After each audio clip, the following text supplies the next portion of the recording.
Ethan Cole had survived more mechanical malfunctions than he'd bothered to count, but the sight of smoke curling from his freighter's main thruster still earned a string of curses colorful enough to shock a comet. The Jade Whisper had always been more rust than ship, but she'd never left him stranded. Until today. His boots thudded onto the moss-green surface of Lysara's moon, a world that shimmered faintly under the pale light of its parent planet. He kicked the side of the freighter for good measure, muttering that the universe had a twisted sense of humor if it thought dumping him on a half-mythic moon was funny. A faint hum rose from the horizon, soft at first, then swelling into a regal convoy of hovercrafts cutting across the moss fields like silver fish through water. Ethan squinted, grease-smeared hands shielding his eyes, and tried to decide if hiding behind a stack of cargo crates was a sensible option. Before he could choose, the lead hovercraft slid to a stop, its polished hull gleaming with golden runes that looked older than most human civilizations. Two figures emerged. The first moved with the deliberate grace of someone used to command, tall, draped in robes that shimmered between blue and silver, her gaze sharp enough to peel paint from bulkheads. The second wore a smirk as natural as breathing, her laughter spilling out before she'd even fully stepped onto the moss. Both shared long, elegantly pointed ears peeking through cascades of silver hair, and eyes so vividly green they seemed almost backlit. Ethan wiped his hands on his coveralls, realizing too late that only smeared the oil worse. "Don't suppose either of you's got a universal coolant regulator," he offered, voice cracked from nerves. The serious one, whose posture suggested she'd rather be anywhere else, raised a single brow. The smirking one clapped her hands, the sound oddly musical in the thin Lysaran air. "You must be the human," she teased. "How exotic. Alara, do you think it will talk back if we poke it?" Ethan blinked, momentarily confused until he realized she meant him. "It is not a specimen, Nyla," the elder sister corrected, though her tone suggested she'd said this many times before. "And it seems to talk plenty without prodding." "Good, because the ship doesn't," Ethan shot back, surprising even himself with the speed of his retort. Nyla's laughter rang out, startling a flock of translucent winged creatures that fluttered from the moss. "Bold, I like him already," she declared. Alara's expression barely shifted, but something softened around the edges. She stepped closer, boots silent against the moss, and regarded Ethan as if measuring the weight of his soul. "Your arrival was unplanned," Alara said, "yet perhaps not unwelcome. We seek a human's assistance." Ethan gestured at his freighter, still venting smoke in stubborn defiance. "You might want to keep looking," he said.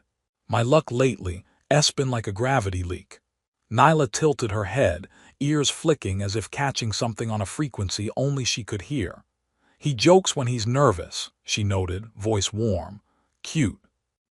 Alara ignored her sister, folding her hands inside voluminous sleeves.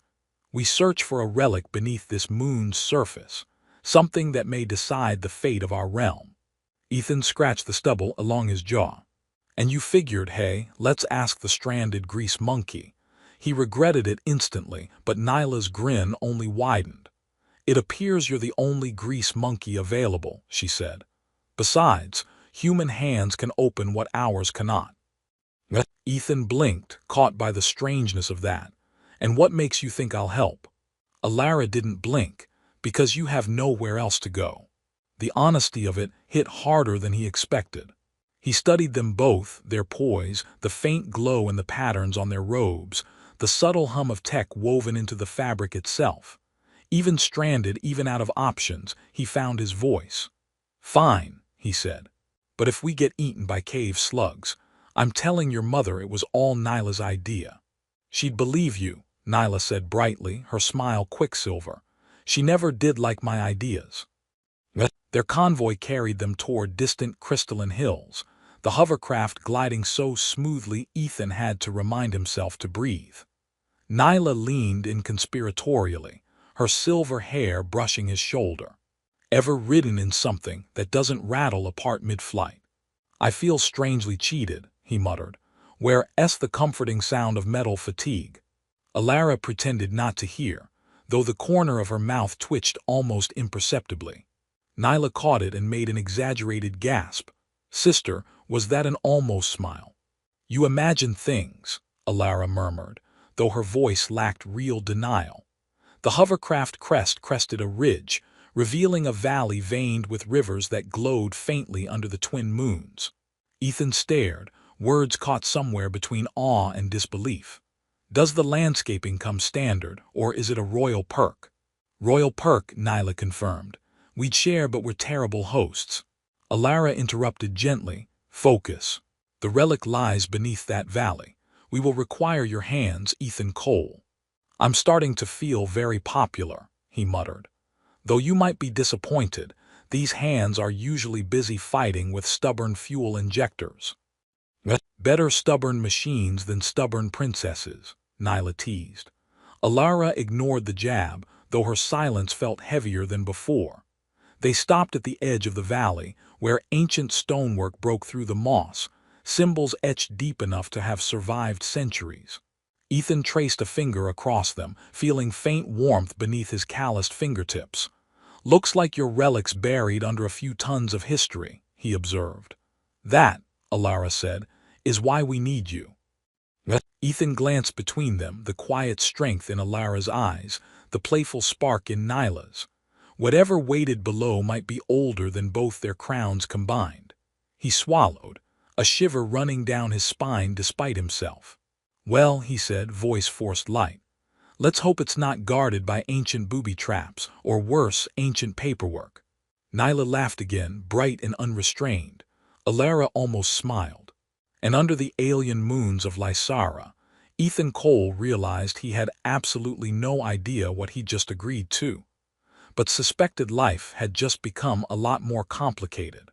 Ethan hadn't intended to become an expert in alien archaeology, but by dawn the next day he was elbow-deep in dirt older than most stars. The valley floor felt alive, humming faintly through the soles of his boots. Every so often he'd stop, wipe sweat from his brow, and mumble that his union definitely hadn't negotiated for possible ancient curse exposure. Nyla found that hilarious. Alara, less so, though she tolerated his commentary with only the occasional sigh. They worked side by side among towering crystal pillars half buried in moss, each etched with symbols that shimmered when touched. Ethan had given up trying to read them. His linguistic skill ended at badly spelled freighter menus. Alara, however, moved her fingers along the glyphs with a reverence that spoke of long study, murmuring soft words that might have been prayers or calculations. "What do they say?" Ethan asked, mostly to fill the silence. Alara's answer was quiet. "A warning, or perhaps a promise. It speaks of power bound beneath the stone, waiting to wake." "Comforting," Ethan muttered. "Nothing ever wakes up nicely, does it? It's always doom, destruction, a lot of dramatic chanting, never just a friendly breakfast invitation." Nyla snorted so hard, she nearly lost her balance on a moss-slick step. Alara shot her a look that could have cut metal, but even her frown softened when Ethan added, "I'm serious. The worst thing I ever woke up was an angry fuel pump, and that nearly ended badly enough." The hours wore on. Nyla's humor never faded, though it danced around a watchfulness Ethan hadn't noticed before. Her gaze darted often to the ridge lines, as if expecting shadows to shift the wrong way. Once, she caught his glance and winked. "Royal paranoia," she explained. "Mother says it's a family trait." "Better than my family's trait," Ethan replied. "We mostly pass down bad knees and worse jokes." By midday, they'd uncovered what seemed to be an entrance. A seamless stone panel recessed into the valley floor, edges traced by pulsing lines of pale blue light. Alara pressed her palm against it. Nothing happened. She tried again, fingers splayed, brow furrowed. Still nothing. "It requires something we don't have," she murmured. Ethan wiped his hands on his already filthy trousers. "Or someone," he suggested. Nyla tilted her head, ears brushing her shoulders. "Worth a try, isn't it?" Ethan hesitated. "Just so we're clear, if it explodes, I get to say 'told you so' on the way out." Alara didn't dignify that with a reply. Ethan stepped forward anyway, heart hammering louder than the hum in the stone. He pressed his palm to the cold surface. For a heartbeat, nothing. Then warmth bloomed under his skin, threads of blue light flaring out from where he touched. The panel shuddered and slid aside with a deep, grinding sigh. "Well," Ethan breathed, forcing humor into his voice. "Not exactly the welcome mat, but it'll do." They descended together, light from above fading behind them. The air smelled ancient, laced with the tang of energy fields. As they moved deeper, Nyla's jokes grew softer, Alara's silence deeper. Ethan tried to keep the mood from sinking entirely. "If we see writing on the walls that says, 'Abandon hope,' I vote we turn around." "Seconded," Nyla whispered, though her laugh this time felt strained. Their path ended in a circular chamber, walls covered in more glowing glyphs. In the center lay a pedestal, and atop it, a dark metal object about the size of Ethan's hand, shaped almost like a seed, lines etched into its surface pulsing gently. Nyla stepped closer, curiosity battling caution. "Is that it?" Alara nodded, though uncertainty flickered in her eyes. "It must be." Ethan scratched his chin. "It's smaller than I pictured. I was expecting something more ominous." "Ominous isn't always large," Alara said. "This relic was hidden because it can alter what should not be altered." "Time to back away slowly then," Ethan offered. Nyla ignored him, reaching out. Before her fingers touched the relic, Alara grabbed her wrist. We don't yet know the price of touching it." Nyla pulled back, rolling her eyes. "Yes, Mother." The chamber felt heavy around them, the hum in the walls deepening as if the relic sensed their presence. Ethan tried to deflect the rising tension. "On the bright side, at least it's not booby-trapped. Yet." "You have an unhealthy optimism," Alara noted. "Occupational hazard," Ethan shot back. "When you spend half your life waiting for engines to blow up, you get good at laughing first." Nyla moved to his side, voice softer now. "He makes the dark feel smaller," she told Alara, as if Ethan wasn't there. Alara didn't respond directly, but her gaze lingered on Ethan longer than before, as though weighing something private. The silence stretched until Ethan cleared his throat. "So what now?" "Wrap it up in a cloth and walk out like we borrowed it from the Royal Library." "Not quite," Alara said. "We must secure it before others find it. Cousin Maylis watches us even now." "Charming family you've got," Ethan muttered. "Royal families rarely charm anyone," Nyla quipped, "especially each other." They wrapped the relic in a shimmering cloth that sparked faintly at the edges. Nyla tucked it carefully into a satchel. As they turned back, the glyphs on the walls flickered, then dimmed, plunging them into shadows broken only by the faint glow of the relic. Ethan's skin crawled. "Let's agree to never stay in places that turn the lights off by themselves." Outside, the daylight felt sharper, as if the valley itself had exhaled in relief at their exit. Alara kept her eyes on the horizon. Nyla shifted the satchel on her shoulder, and Ethan found himself hoping, absurdly, that the relic wouldn't start talking or glowing ominously.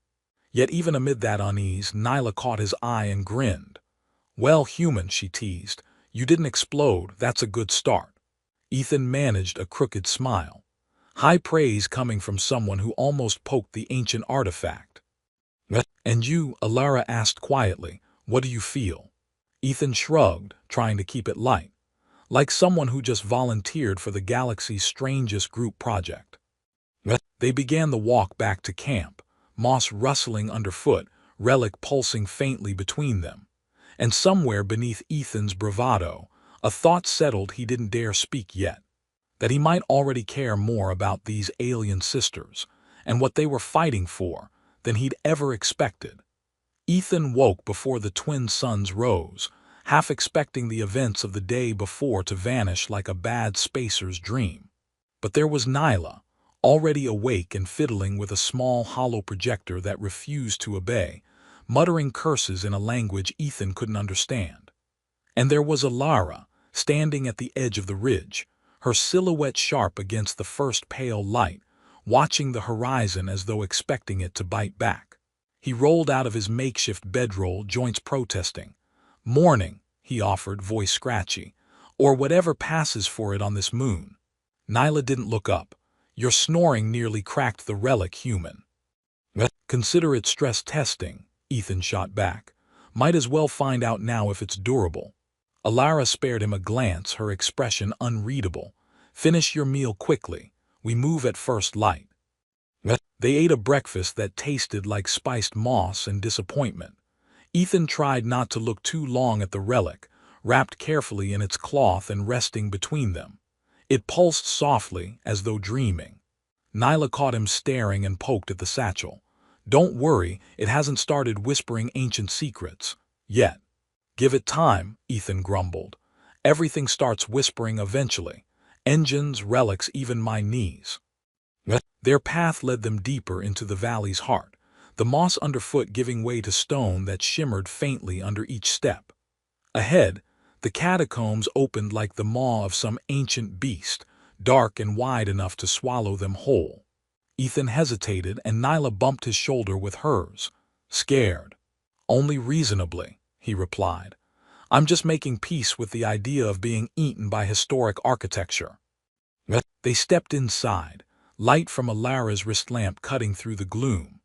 Walls curved away, lined with glyphs that blinked like slow heartbeats, and cables as old as forgotten empires coiled along the ceiling.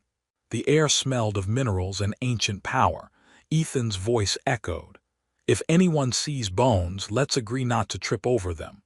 Nyla snorted. "Your bravery is inspiring." "Bravery's overrated," he said. "I prefer staying upright and alive." They moved slowly, deeper and deeper, until the passage widened into a cavern vast enough to make even Alara pause. A dome of black stone rose above them, shot through with veins of faintly glowing crystal. In its center stood a dais, empty but humming with dormant energy. "This is it," Alara whispered, "where the relic belongs." Nyla unwrapped the relic, holding it in both hands. Its pulsing grew faster, as though sensing proximity. Ethan swallowed. "Anyone else feel like we're about to set off the world's oldest alarm?" "Possibly," Alara admitted. "But if we don't, Maley's will, and he won't hesitate." Nyla placed the relic onto the dais. For a heartbeat, nothing. Then a tremor ran through the cavern, dust falling in lazy spirals from above. Glyphs across the dome ignited, chasing each other in circles of light until the walls seemed to breathe. Ethan took a step back. "See." Ancient alarm called it. From the swirling light, a figure emerged, a projection half-formed, flickering like a damaged hollow. A woman's face, long ears matching the sisters', eyes deep pools of green. Her voice echoed as if speaking across centuries. "Heir of Lysara, why do you seek what was sealed?" Alara stood straighter. "To protect our people from those who would misuse it." "Blood has always hungered for power," the projection warned. "Even royal blood." "Tell me something new," Ethan muttered, drawing a sharp look from Alara. The projection turned to him, eyes narrowing. "And what of the outsider? Why does he stand beside the heirs?" "Bad timing and worse luck," Ethan answered honestly. "And because leaving isn't really an option." The flicker of something like amusement crossed the projection's face. Honesty in a human, rare. Nyla crossed her arms. "Will you help us or not?" "Only if unity guides you," the projection intoned. "Divide and you shall lose everything." With that, the light sank back into the walls. The relic's pulse steadied, slower now, as if waiting. Silence filled the cavern, broken only by Ethan's sigh. "So, not exactly a friendly welcome. Did she look familiar to either of you?" "Our ancestor," Alara confirmed, voice soft. "She built this place, and its warnings."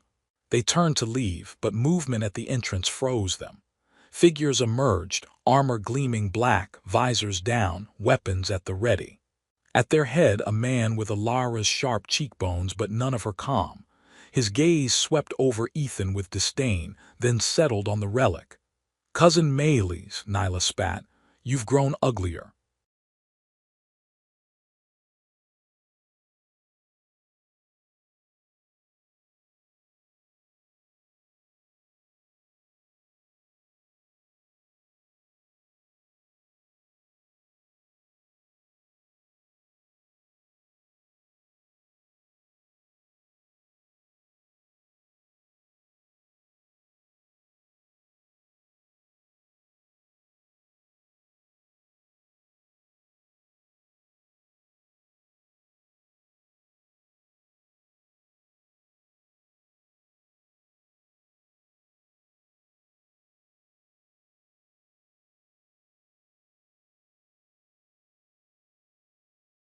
And you've grown foolish, Meles replied, voice silk over steel.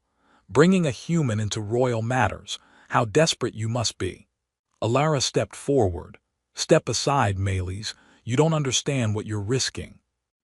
I understand perfectly, he countered. Power belongs to those strong enough to seize it. Ethan cleared his throat. Hate to interrupt the family reunion, but can we not do this in a cave that might collapse? Nyla smothered a laugh even as Meles' glare turned murderous. Who is this wretch?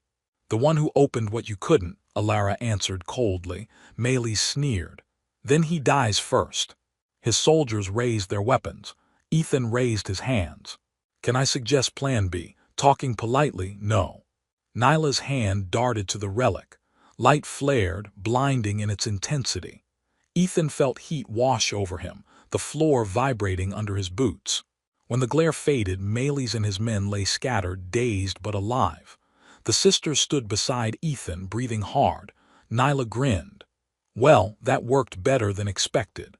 Don't get used to it, Ethan panted. I'm not sure my heart can handle accidental relic detonation too often.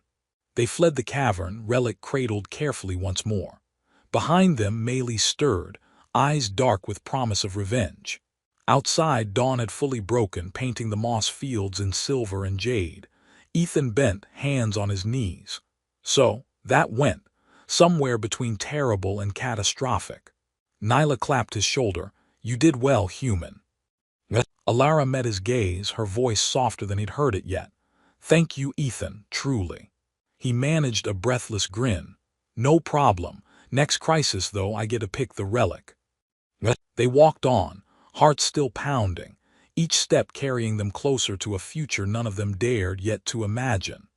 The sky was a bruised purple when Ethan finally dragged himself out of the makeshift command tent. Nyla was already there, perched on a crate, fiddling with a small device that emitted soft, irregular pulses of light. Alara stood nearby, her arms crossed, eyes scanning the horizon with a focus that made Ethan wonder if she ever blinked. You're up early, Nyla said without looking up, voice teasing. Or rather, not asleep late like a certain mechanic. Ethan rubbed the back of his neck. These nights don't come with a snooze button, unfortunately.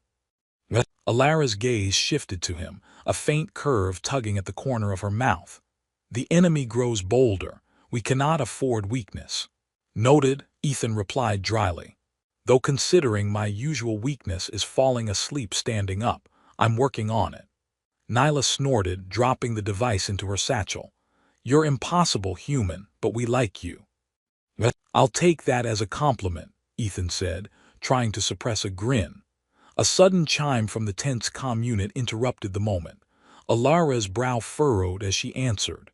A flickering hollow image appeared, a young scout, breathless and wide-eyed. Your Highness, Meles' forces are moving toward the eastern ridge. They've set up a blockade. It looks like they intend to cut off our retreat. Alara's jaw tightened. Prepare the defenses. Ethan, Nyla, this will test us. Ethan sighed, looking at the sisters. You know, sometimes I think my life was simpler when my biggest problem was a leaky fuel line. Nyla grinned. Yet here you are, center stage in a galactic drama. Somehow I don't think the universe asks for permission, Ethan muttered. As the sun dipped behind jagged peaks, the camp buzzed with activity. Energy barriers flickered to life, casting eerie glows over armored soldiers and humming weapons. Ethan was handed a plasma welder. Not exactly a weapon, he muttered, but I'll pretend it counts. Nyla sidled up, her voice low. Try not to set yourself on fire. We need you alive. I'll do my best, Ethan replied, adjusting his gloves. Alara moved between squads, her presence commanding but calm. Remember, this is not just a fight for survival. It is a fight for the future of Lysara. Ethan watched her, admiration growing despite himself. You make it sound like a noble quest, but Meles sounds like the kind of guy who'd steal your lunch money and then threaten to vaporize your ship. He's worse, Nyla said. He steals lunch money and uses it to fund an army. The night grew colder, and the first shadows of Meles' forces appeared along the ridge. Ethan's heart pounded as energy beams lit the sky and the ground trembled under heavy machinery. Nyla leaned close. Ready to be a hero, human. I'm mostly ready to survive, Ethan answered. Suddenly, a loud crack echoed through the camp as a plasma cannon struck the perimeter. Ethan dove behind a supply crate, popping up to fire the welder's bursts at a squad of approaching drones. Sparks flew as he connected, and one drone exploded in a shower of blue flame. Nice shot. Nyla cheered, ducking as debris rained down. Alara directed the defense, her voice steady as she coordinated counterattacks and shield adjustments. Ethan marveled at her calm under fire. Between bursts, Ethan found himself exchanging banter with Nyla. You ever think about taking up a quieter hobby, like knitting? Only if you promise to model the sweaters, she shot back with a grin. I'm more of a run-screaming kind of guy, Ethan admitted.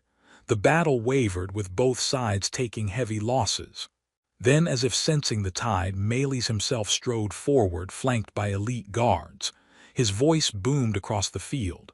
Alara, Nyla, surrender the relic and I will spare your people. Alara's eyes blazed. Never. Ethan felt a surge of protectiveness. Stepping out from cover, he called out, Hey, Meles, you want to settle this like civilized folks? I'm pretty good at karaoke. Nyla stifled a laugh, even as Alara shot Ethan a warning glance. Meles snarled, raising a weapon that crackled with energy. Ethan braced, ready for whatever came next. But before the blast could strike, Nyla leapt forward, knocking Meles aside with surprising force.